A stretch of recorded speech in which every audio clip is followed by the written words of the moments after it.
ಎಲ್ರಿಗೂ ನಮಸ್ಕಾರ. ಗೆಳತಿ ಯೂಟ್ಯೂಬ್ ಚಾನಲ್ಗೆ ಮತ್ತೊಮ್ಮೆ ಸ್ವಾಗತ. ಬನ್ನಿ ಸ್ನೇಹಿತರೆ, ನಾಳೆ ಹುಣ್ಣಿಮೆ ಪೂಜೆಗೆ ಎಲ್ಲರೂ ಸಿದ್ಧತೆ ಮಾಡ್ಕೋತಾ ಇದ್ದೀರಲ್ವಾ? ಇದೊಂದು ಚಿಕ್ಕ ಮಾಹಿತಿ ನಿಮಗೆ ತಿಳಿಸ್ಬೇಕಾಗಿತ್ತು, ಹಾಗಾಗಿ ಈ ವಿಡಿಯೋನ ಪೋಸ್ಟ್ ಮಾಡ್ತಾ ಇದ್ದೀನಿ. ನಮ್ಮಲ್ಲಿರುವಂಥ ಅಜ್ಞಾನದ ಕತ್ತಲೆಯನ್ನು ಹೋಗಲಾಡಿಸಿ ಜ್ಞಾನದ ಬೆಳಕು ನೀಡುವಂಥ ಗುರುಗಳಿಗೆ ಕೃತಜ್ಞತೆ ಸಲ್ಲಿಸುವಂಥ ಶುಭ ದಿನ. ಅಷ್ಟೇ ಅಲ್ಲದೆ ಮಹರ್ಷಿ ವೇದವ್ಯಾಸರ ಜನ್ಮದಿನ ಕೂಡ ಈ ದಿನ ಆಚರಣೆ ಮಾಡಲಾಗ್ತಾ ಇದೆ. ಹಾಗಾಗಿನೇ ಈ ಆಷಾಢ ಹುಣ್ಣಿಮೆಯನ್ನು ಗುರು ಪೌರ್ಣಮಿ ಅಂತ ಹೇಳಿ ಆಚರಣೆ ಮಾಡಲಾಗತ್ತೆ.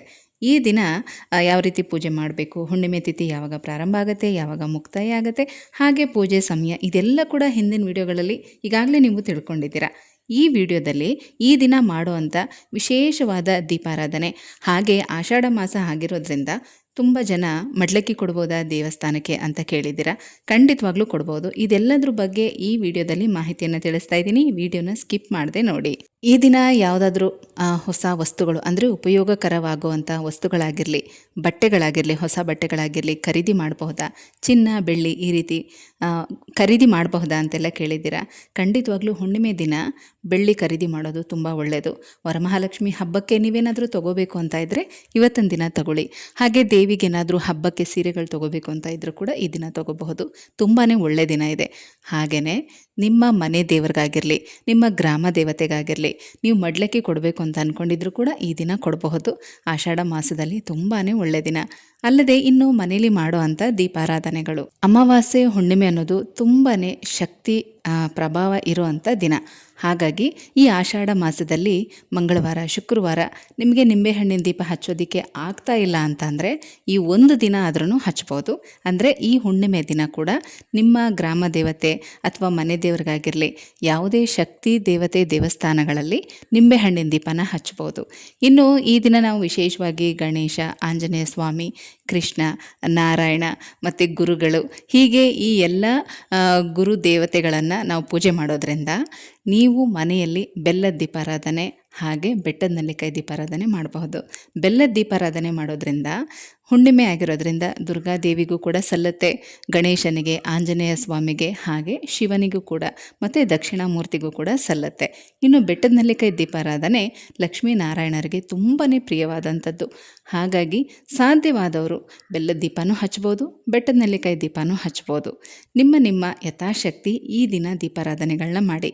ಅಕಸ್ಮಾತ್ ಈ ರೀತಿ ದೀಪಾರಾಧನೆ ಮಾಡೋದಕ್ಕೆ ಸಾಧ್ಯನೇ ಇಲ್ಲ ಅಂತ ಅನ್ನೋರು ಕೂಡ ಮನೇಲಿ ನೀವು ಹಚ್ಚುವಂಥ ದೀಪಕ್ಕೇ ಸ್ವಲ್ಪ ತುಪ್ಪ ಹಾಕಿ ದೀಪ ಹಚ್ಚಿದ್ರೂ ಕೂಡ ಸಾಕು. ತುಪ್ಪ ಶುಕ್ರನ ತತ್ವ ಇರುವಂಥದ್ದು. ಹಾಗಾಗಿ ಶುಭ ದಿನಗಳಲ್ಲಿ ಈ ರೀತಿ ತುಪ್ಪದ ದೀಪಾರಾಧನೆಗಳನ್ನು ಮಾಡೋದು ತುಂಬ ಒಳ್ಳೆಯದು.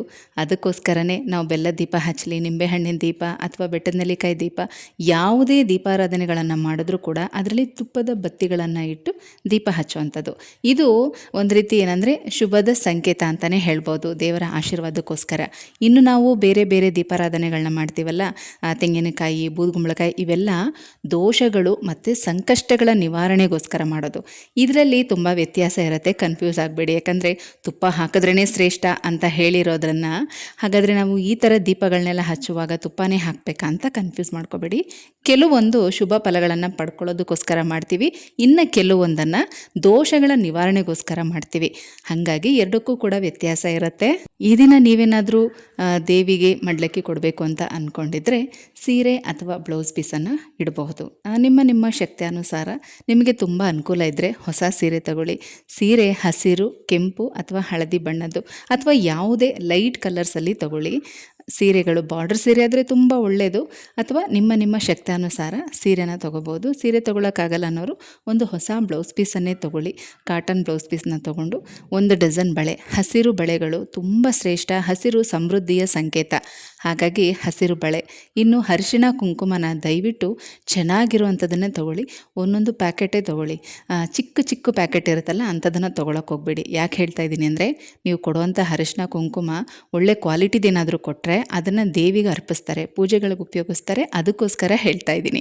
ನೀವು ಬೇಕಾದರೆ ದೇವಸ್ಥಾನಗಳಲ್ಲಿ ಗಮನಿಸಿ, ಕುಂಕುಮಾರ್ಚನೆ ಮಾಡೋದಕ್ಕೆ ಎಲ್ಲದಕ್ಕೂ ಕೂಡ ಅಂಥ ಕುಂಕುಮನ ಉಪಯೋಗಿಸಿರ್ತಾರೆ. ಹಾಗಾಗಿನೇ ಕೊಡೋದನ್ನು ಚೆನ್ನಾಗಿರೋದನ್ನು ಕೊಟ್ಟರೆ ತುಂಬ ಒಳ್ಳೆಯದು. ಅರಿಶಿಣ ಕುಂಕುಮದ ಪ್ಯಾಕೆಟು, ಅಕ್ಕಿ, ಬೆಲ್ಲ, ಕೊಬ್ಬರಿ ಮತ್ತು ಸ್ವಲ್ಪ ಮಟ್ಟಿಗಾದರೂ ಡ್ರೈ ಫ್ರೂಟ್ಸು. ಕೊಬ್ಬರಿ ಬಟ್ಲನ್ನು ಖಾಲಿ ಕೊಡಬಾರ್ದು, ಹಾಗಾಗಿ ಒಂದು ಸ್ವಲ್ಪ ಡ್ರೈ ಫ್ರೂಟ್ಸು, ಅದರಲ್ಲಿ ಖರ್ಜೂರ, ಬಾದಾಮಿ, ಕೆಂಪು ಕಲ್ ಸಕ್ಕರೆ ಈ ರೀತಿ ಆ ಕೊಬ್ಬರಿ ಬಟ್ಲೊಳಗಡೆ ಹಾಕಿ ಒಂದು ಹೋಳು ಬಟ್ಲಿಟ್ಟರು ಸಾಕು. ಒಂದು ಅಚ್ಚು ಬೆಲ್ಲ, ಒಂದು ಹೋಳು ಕೊಬ್ಬರಿ ಬಟ್ಲು, ಅದರೊಳಗಡೆ ಸ್ವಲ್ಪ ಮಟ್ಟಿಗೆ ಡ್ರೈ ಫ್ರೂಟ್ಸು, ವೀಳ್ಯದೆಲೆ, ಅಡಿಕೆ, ಯಥಾಶಕ್ತಿ ದಕ್ಷಿಣೆ 11 ರೂಪಾಯಿಯಿಂದ 51, 101 ಈ ರೀತಿ ದಕ್ಷಿಣೆಯನ್ನು ಇಟ್ಟು, ಬಾಳೆಹಣ್ಣು, ಪೂರ್ಣ ಫಲ ಅಂದರೆ ತೆಂಗಿನಕಾಯಿ ಅದನ್ನು ಕೂಡ ಇಡಬೇಕು. ಕೆಲವರೆಲ್ಲ ಕೊಬ್ಬರಿ ಇಟ್ಟಿದ್ದೀವಲ್ಲ ಅಂತ ತೆಂಗಿನಕಾಯಿ ಇಡೋದಿಲ್ಲ, ಆದರೆ ತೆಂಗಿನಕಾಯಿ ಇಟ್ಟರೆ ತುಂಬ ಒಳ್ಳೆಯದು. ಅದನ್ನು ತೆಂಗಿನಕಾಯಿ ಒಡೆದು ನಿಮಗೆ ವಾಪಸ್ ಕೊಡ್ತಾರೆ, ಇಲ್ಲಾಂದರೆ ಅವರು ಅದನ್ನು ಹಾಗೆ ಇಟ್ಕೋತಾರೆ. ಎರಡೂ ಕೂಡ ಒಳ್ಳೆಯದೇ. ಹಾಗಾಗಿ ಪೂರ್ಣ ಫಲನ ಕೊಡೋದು ಕೂಡ ತುಂಬ ಒಳ್ಳೆಯದು. ಅದ್ರ ಜೊತೆಗೆ ಹೂವು, ಇದಿಷ್ಟನ್ನು ಕೂಡ ಸೇರಿಸಿ ಮಡ್ಲಕ್ಕಿಯನ್ನು ತೊಗೊಂಡು ಹೋಗಿ ಕೊಡಿ. ತಟ್ಟೆನಲ್ಲಿ ಎಲ್ಲನೂ ಕೂಡ ಜೋಡಿಸಿ ತೊಗೊಂಡು ಹೋಗಿ ಕೊಡಿ. ತುಂಬ ಒಳ್ಳೆಯದು. ಮನೆಯವರ ಹೆಸರಲ್ಲೆಲ್ಲ ಅರ್ಚನೆ ಮಾಡಿಸ್ಕೊಂಡು ಬನ್ನಿ. ಹಾಗೆ ಪೂಜೆ ಯಾವ ರೀತಿ ಮಾಡಬೇಕು, ಯಾವ್ಯಾವ ಮಂತ್ರ ಹೇಳಬೇಕು, ಇದೆಲ್ಲನೂ ಕೂಡ ಈಗಾಗಲೇ ಹಿಂದಿನ ವಿಡಿಯೋದಲ್ಲಿ ತಿಳ್ಕೊಂಡಿದ್ದೀರಾ. ಸಂಜೆ ತಪ್ಪದೆ ಹೊಸ್ಲತ್ರ ದೀಪ ಹಚ್ಚೋದು, ಚಂದ್ರೋದಯ ಆದ ನಂತರ ಚಂದ್ರನಿಗೆ ಅರ್ಘ್ಯ ಕೊಡೋದನ್ನು ಮಾತ್ರ ಮರಿಬೇಡಿ. ಸಾಧ್ಯವಾದರೆ ಈ ದಿನ ಪ್ರತಿಯೊಬ್ಬರು ಕೂಡ ಗುರುಗಳ ದೇವಸ್ಥಾನಕ್ಕೆ ಹೋಗಿ ಬನ್ನಿ. ಈ ದಿನ ನೀವು ದೇವರ ದರ್ಶನ ಮಾಡೋದ್ರ ಜೊತೆಗೆ ದೀಪಾರಾಧನೆಗಳನ್ನ ಮಾಡೋದ್ರ ಜೊತೆಗೆ ನೀವು ದಾನ ಕೊಡೋದು ಕೂಡ ತುಂಬ ಒಳ್ಳೆಯದು. ಈಗಾಗಲೇ ಸ್ಕೂಲ್ಗೆ ಹೋಗುವಂಥ ಮಕ್ಕಳಾದರೆ ಅವರವರ ಕ್ಲಾಸ್ ಟೀಚರ್ಗಳಿಗೆ ಏನಾದರೂ ಗಿಫ್ಟ್ಗಳನ್ನು ಕೊಟ್ಟು ಕಳಿಸಿ, ಅಥವಾ ಹೂವನ್ನು ಕೊಟ್ಟು ಕಳಿಸಿ, ತುಂಬ ಒಳ್ಳೆಯದು. ಅವ್ರು ಏನು ತೊಗೊಂಡೋಗಿರ್ತಾರೋ ಅದನ್ನು ಟೀಚರ್ಗೆ ಕೊಟ್ಟು ಅವ್ರ ಕಾಲು ಮುಟ್ಟಿ ನಮಸ್ಕಾರ ಮಾಡ್ಕೊ ಅಂತ ಹೇಳ್ಕೊಡಿ ನಿಮ್ಮ ಮಕ್ಕಳಿಗೆ. ಮತ್ತು ದೊಡ್ಡವರು ಕೂಡ ಅಷ್ಟೇ, ಈಗ ದೇವಸ್ಥಾನದಲ್ಲಿ ಅರ್ಚಕರು ಇರ್ತಾರೆ, ಅವರು ಕೂಡ ಗುರು ಸಮಾನರಲ್ವ, ಅವ್ರಿಗೂ ಕೂಡ ಅಷ್ಟೇ ಫಲ ತಾಂಬೂಲದ ಜೊತೆ ಅಂದರೆ 2 ವೀಳ್ಯದೆಲೆ, ಅಡಿಕೆ, ಅದರ ಜೊತೆಗೆ ಬಾಳೆಹಣ್ಣು ಅಥವಾ ತೆಂಗಿನಕಾಯಿ ಅದನ್ನಿಟ್ಟು ನಿಮ್ಮ ಯಥಾಶಕ್ತಿ ದಕ್ಷಿಣೆಯನ್ನು ಇಟ್ಟು 50, 100 ಈ ರೀತಿ ದಕ್ಷಿಣೆಯನ್ನು ಇಟ್ಟು ಅವ್ರಿಗೆ ಕೊಟ್ಟು ಕಾಲು ನಮಸ್ಕಾರ ಮಾಡಿಕೊಂಡು ಆಶೀರ್ವಾದ ತಗೊಳ್ಳಿ. ತುಂಬ ಒಳ್ಳೆಯದು. ಯಾಕೆ ಹೇಳ್ತೀನಿ ಅಂದರೆ, ಹರ ಮುನಿದರು ಗುರು ಕಾಯುವ ಅಂತ ಹೇಳ್ತಾರೆ. ಹಾಗಾಗಿ ಗುರುಗಳ ಆಶೀರ್ವಾದ ಬೇಕೇ ಬೇಕು. ನಮ್ಮ ಪ್ರತಿಯೊಂದು ಕೆಲಸಕ್ಕೂ ಕೂಡ ಗುರುಗ ಒಂದು ಬಲ ಅನ್ನೋದು ಬೇಕೇ ಬೇಕು. ಹಾಗಾಗಿ ಪ್ರತಿಯೊಬ್ಬರು ಕೂಡ ಈ ರೀತಿ ಮಾಡೋದು ತುಂಬ ಒಳ್ಳೆಯದು. ನಿಮ್ಮ ಶಕ್ತಿ ಅನುಸಾರ ಏನು ಬೇಕಾದರೂ ಕೊಡ್ಬೋದು. ವಸ್ತ್ರ, ದುಡ್ಡು ಈ ರೀತಿ ಅಂದರೆ ಈಗ ಅವರು ಪ್ರತಿದಿನ ಉಪಯೋಗಿಸುವಂಥ ಬಟ್ಟೆಗಳು, ಪಂಚೆ, ಶಲ್ಯ, ದುಡ್ಡು ಈ ರೀತಿ ಕಾಣಿಕೆ ಸಮೇತ ಕೊಡುವಂಥದ್ದು ತುಂಬಾ ಒಳ್ಳೆಯದು. ಅಷ್ಟೇ ಅಲ್ಲದೆ ದೇವಸ್ಥಾನಗಳಿಗೆ ಹೋದಾಗ ಅಲ್ಲಿ ಗೋಶಾಲೆಗಳು ಮತ್ತು ಅನ್ನದಾನ ಇರುತ್ತೆ, ವ್ಯವಸ್ಥೆಗಳಿರುತ್ತೆ. ಅಂಥದ್ದಕ್ಕೂ ಕೂಡ ಯಥಾಶಕ್ತಿ ನಿಮ್ಮ ಕೈಲಾದಷ್ಟು ಧನ ಸಹಾಯವನ್ನು ಮಾಡಿ. ಈ ದಿನ ನೀವು ಏನೇ ದಾನ ಕೊಟ್ಟರು ಅದರ ಫಲ ತುಂಬ ಹೆಚ್ಚಾಗೇ ಸಿಗುತ್ತೆ. ಹಾಗಾಗಿ ಹೇಳ್ತಾ ಇದ್ದೀನಿ. ಅಷ್ಟೇ ಅಲ್ಲದೆ ಈ ದಿನ ಹಸುಗಳೇನಾದರೂ ನಿಮಗೆ ಸಿಕ್ಕಿದ್ರೆ ಮನೆ ಹತ್ರನೋ ಹೊರಗಡೆ ಎಲ್ಲಾದರೂ ಹೋಗೋವಾಗ್ಲೂ ಅಷ್ಟೇ ಬಾಳೆಹಣ್ಣು, ಸೌತೆಕಾಯಿ, ಒಂದು ಸ್ವಲ್ಪ ಬೆಲ್ಲ, ಅಕ್ಕಿ ಈ ಥರ ಏನಾದರೂ ಒಂದು ಜೊತೆಯಲ್ಲಿ ತೊಗೊಂಡು ಹೋಗಿ ನಿಮಗೆ ಹಸು ಕಾಣಿಸಿದ್ರೆ ಅದಕ್ಕೆ ಸ್ವಲ್ಪ ತಿನ್ನೋದಕ್ಕೆ ಕೊಟ್ಟು ಅದ್ರ ಬಾಲನ ಮುಟ್ಟಿ ನಮಸ್ಕಾರ ಮಾಡ್ಕೊಳ್ಳಿ. ಇದರಿಂದ ಪಿತೃದೋಷಗಳೇನಾದರೂ ಇದ್ದರೆ ನಿವಾರಣೆ ಆಗುತ್ತೆ. ಪಿತೃಗಳ ಆಶೀರ್ವಾದ ಕೂಡ ನಿಮಗೆ ಸಿಗುತ್ತೆ. ಮನೆ ಹತ್ರನೇ ಏನಾದರೂ ಹಸುಗಳು ಬಂದರೆ ಯಾವುದಕ್ಕೂ ಒಂದು ಸ್ವಲ್ಪ ಕಡಲೆಕಾಳು ನೆನೆಸಿಟ್ಟಿರಿ, ಅಥವಾ ಕಡಲೆಕಾಳು ಉಸ್ಲಿ ನೀವು ನಾಳೆ ದೇವರ ನೈವೇದ್ಯಕ್ಕೆ ಅಂತ ಮಾಡಿರ್ತೀರಲ್ವ, ಅದೇ ಸ್ವಲ್ಪ ಇದ್ದರೆ ಅದ್ರ ಜೊತೆಗೆ ಒಂದು ಸ್ವಲ್ಪ ಬೆಲ್ಲ ಸೇರಿಸಿ ತಿನ್ನೋದಕ್ಕೆ ಕೊಟ್ಟು ನಮಸ್ಕಾರ ಮಾಡ್ಕೊಳ್ಳಿ. ಇನ್ನು ಯಥಾಶಕ್ತಿ ದೇವಸ್ಥಾನಕ್ಕೆ ಕಡಲೆಕಾಳನ್ನು ತೊಗೊಂಡೋಗಿ ಕೊಡಿ. ನಾಟಿ ಕಡಲೆಕಾಳನ್ನು ಅಂತ ಹೇಳಿದೆ, ಅಥವಾ ಕಡಲೆಕಾಳು ಉಸ್ಲಿ ಮಾಡಿ ನೀವೇ ಕೂಡ ಪ್ರಸಾದ ಮಾಡಿ ಹಂಚ್ಬೋದು. ಅದು ಕೂಡ ತುಂಬ ಒಳ್ಳೆಯದು. ಕೆಲವರೆಲ್ಲ ಹೆಣ್ಮಕ್ಳು ಪೀರಿಯಡ್ಸ್ ಆಗಿದ್ದರೆ ಏನು ಮಾಡೋದು ಅಂತ ಕೇಳಿದ್ದೀರಾ.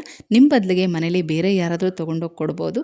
ನಿಮ್ಮ ಹೆಸರಲ್ಲಿ ಅವರ ಅರ್ಚನೆ ಮಾಡಿಸಿ ನಿಮಗೆ ಒಳ್ಳೆಯದಾಗಲಿ ಅಂತ ಕೇಳಿಕೊಂಡ್ರೆ ಸಾಕು, ನಿಮಗೆ ಖಂಡಿತವಾಗ್ಲೂ ಆ ಫಲ ಸಿಗುತ್ತೆ. ಸ್ನೇಹಿತರೆ, ಹುಣ್ಣಿಮೆ ದಿನದ ಸರಳವಾದ ಆಚರಣೆ, ದೀಪಾರಾಧನೆ, ದಾನಗಳ ಬಗ್ಗೆ, ಹಾಗೆ ದೇವಿಗೆ ಕೊಡುವಂಥ ಮಡ್ಲಕ್ಕಿ ಬಗ್ಗೆ ಮಾಹಿತಿಯನ್ನು ತಿಳಿಸ್ಕೊಟ್ಟಿದ್ದೀನಿ. ಇದರಲ್ಲಿ ಎಲ್ಲನೂ ಮಾಡಬೇಕು ಅಂತೇನಿಲ್ಲ. ನಿಮ್ಮ ಶಕ್ತಿ ಅನುಸಾರ ನಿಮ್ಮ ಅನುಕೂಲಕ್ಕೆ ತಕ್ಕಂತೆ ನಿಮ್ಮ ಕೈಲಿ ಏನಾಗುತ್ತೋ ಅದನ್ನು ಮಾಡಿದ್ರೆ ಸಾಕು. ಹೋಗಿ ಬರಲಾ?